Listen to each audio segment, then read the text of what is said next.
El Zoológico, en Del Plata, la radio de la verdad.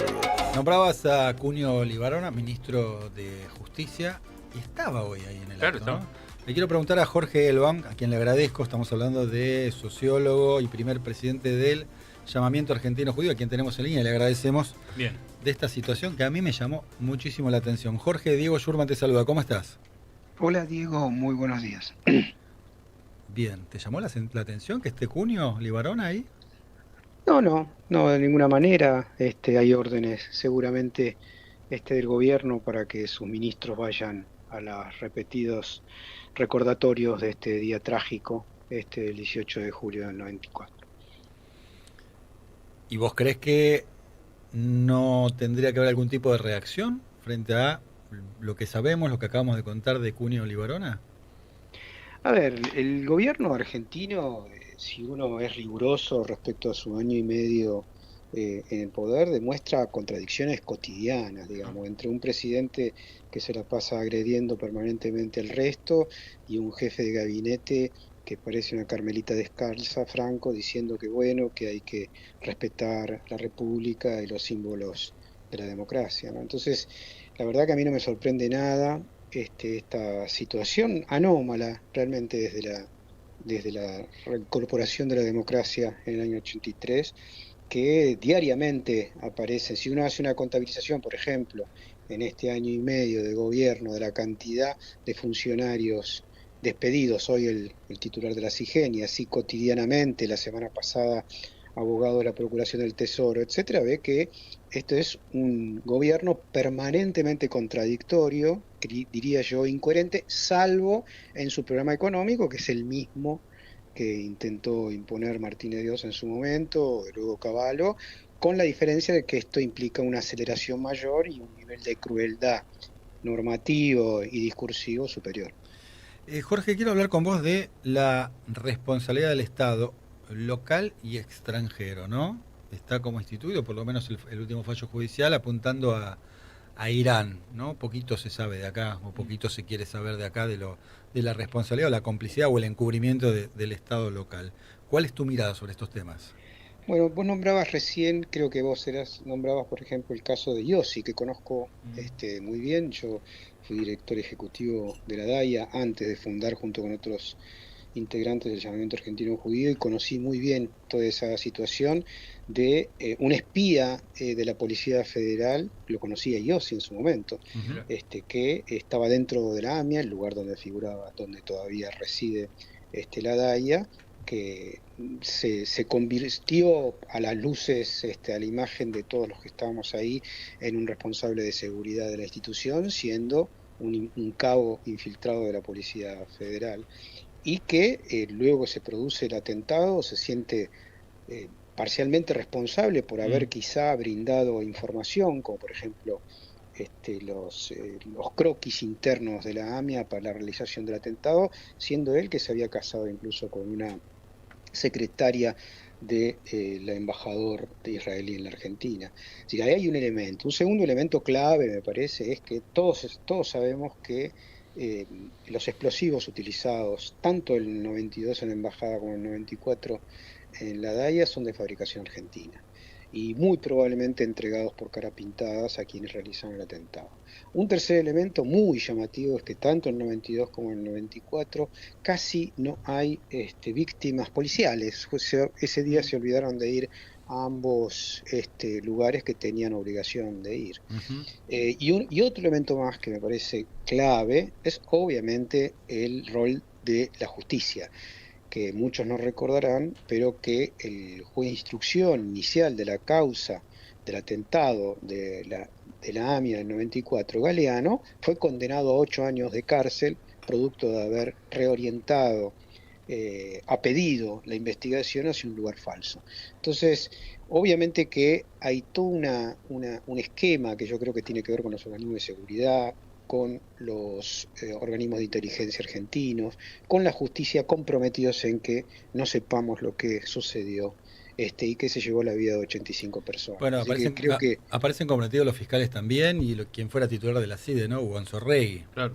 Sí, y Beraja también. Y Beraja Y el también. titular en su momento de la DAIA también. Ujú. Es decir, un montón de complicidades orientados no a develar la verdad, sino a favorecer determinadas, digamos, canales de investigación y sobre todo omitir otros. Sí. Aquel que en algún momento se denominó la La pista pista siria y siria, que claro. probablemente tenga mucho que ver, que en realidad es siria y libanesa, ¿no? No es solamente Siria, y que incluso si uno mira algunos aspectos del expediente, claramente el atentado fue hecho por Hezbollah, que es una organización libanesa, muy relacionada con Irán, pero que tiene su sede y es un partido político dentro del Líbano. O sea que es como Menem y el menemismo no querían de que la Claro. causa se derive hacia Siria y el Líbano, donde tenía no solamente parientes, sino también inversiones. Bueno, se trató de derivar para mentirle a la sociedad y bueno, su resultado fue que se anuló esa causa en el 2001 y se condenó no solamente a Galeano, sino a Müller y Barbacchi, a los fiscales, y también un elemento bastante oculto, que en realidad no eran dos fiscales, eran tres, y el tercero se llamaba Nisman. Mm, Bien. Estaba ya a cargo de la causa con Müller y Barbacchia, y estos dos últimos lo acusaron, con mucha razón, de tratar de esconder el bulto porque llegó un poquito más tarde a la fiscalía, pero que fue partícipe también de ese proceso de ocultamiento. Y Jorge Alejandro Díaz, si te saluda, ¿cómo te va? Y, Hola, ¿qué tal, Alejandro? y justamente a partir de eso, ¿qué análisis haces de la investigación o no investigación de Nisman sobre el caso, sobre el atentado? Digo, más allá, yo escribí un libro que se llama Efecto Sí, Nisman, sí, sí, por los eso. usos políticos de una muerte, Ujú, donde analizo en profundidad, además ujú, conocí mucho a Nisman, estando en la DAIA. ujú, Nisman era un chanta, lo digo así, después de haberlo, de charlar muchísimas veces con él, ujú, y en realidad cuando llegaba el aniversario del 18 de julio, le preguntamos, y bueno, algo tenemos que inventar para poner la causa al día, mm, y mientras se dedicó obviamente a manejar un presupuesto enorme, a darse la gran vida, a hacer viajes, a vincularse con agencias de inteligencia extranjera, como lo reconoció un integrante del Mossad mm, públicamente en un video que difundió la televisión israelí. Eh, la verdad es que también parte de lo que expresa Galeano, Mullen, Barbaquia y el propio Nisman nos impiden saber qué es lo que realmente sucedió, por estar motivados por orientaciones ideológicas y políticas y claro, no por su trabajo, claro. porque lo que tienen que hacer es respetar la Constitución, seguir los procedimientos procesales estipulados, Sí, no lo hicieron, trataron de derivar, y en el caso de Nisman específicamente, ujú, sostener el mayor tiempo posible para seguir en claro. ese lugar que manejaba un presupuesto enorme. ¿Y cuánto tuvo que ver Estiuso en todo esto? Este uso era el que lo manipulaba, sin duda, a Nisman, y fue, por ejemplo, el que pidió en su momento, cuando ya estaban separados, Nisman y la actual jueza Arroyo Salgado, que fue designada jueza. Mm, Fue el gran impulsor, Estiuso, de que Arroyo Salgado sea designada como jueza federal y lo consiguió en su momento, ¿no? Jorge, Eh, sí. no, te quiero preguntar a propósito de Nisman, ¿no? De esta citación que se conoció, es de alguno de los diarios, de un centenar de militares que se desempeñaban, ¿no?, en el área de inteligencia, a ser interrogados por el fiscal Tayano, ¿no?, en la causa de la muerte del fiscal Nisman. Sí, a ver, yo especulo y con todos los datos que tengo y fui investigando y hablando con gente y los pongo en ese libro, es que Nisman se suicidó. Y me parece que la evidencia de que se suicidó es que hace 10 años está la causa en un juzgado de instrucción que tiene claro, Ercolini en este momento y no lo llevan a juicio oral. claro. Si realmente tuviesen algunos elementos mínimos para decir que fue asesinado, tendrían que llevarlo a juicio oral. Y no hay acusado Mm, del homicidio, porque efectivamente no lo puede haber ujú, porque fue un suicidio. Pero más allá de eso, digo, es también una utilización jurídico-política para meterse en la realidad partidaria o partidocrática del país. No está la justicia en este caso y en los otros que dije, siendo autónoma y siguiendo procedimientos técnicos y constitucionales que permitan a nosotros saber la verdad. Se utiliza políticamente, se enfría la causa de la AMIA hasta que llegue julio, se la pone en los diarios, lo mismo pasa para enero cuando se recuerda la muerte del fiscal Nisman, etcétera. Son utilizaciones políticas. Claro.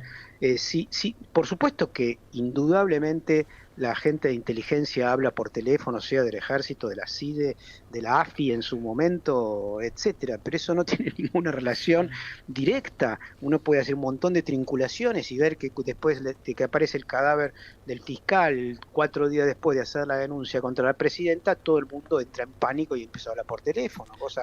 Es absolutamente obvio que iba a suceder así, no hay ninguna otra posibilidad lógica que suceda de otra manera. Ahora, yo tomo así que bueno, quieren actualizar. Tomo esto que decís, Sí. Jorge, y me pregunto, y te pregunto si el esclarecimiento de la voladura de la AMIA puede venir de este Poder Judicial. Mira, la verdad es que yo creo que las instituciones, en este caso el Poder Judicial, también son sujetos vivos de cambio, ¿no? Creo que uno no puede quitarle a los familiares de las víctimas la esperanza de que puedan enterrar a sus familiares en paz y a la sociedad argentina de saber lo que pasó. Yo pienso en esta causa, como pienso en la dictadura militar genocida, que sirvió a partir de los juicios para que la sociedad sepa.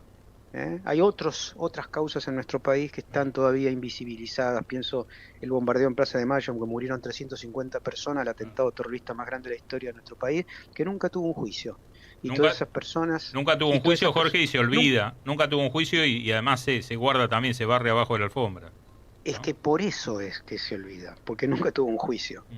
Es que permite eso, que aunque los culpables se hayan fugado, el hecho de llevar a un tribunal y poner en evidencia las culpabilidades, etcétera, permite exorcizar a la sociedad acerca de fantasmas.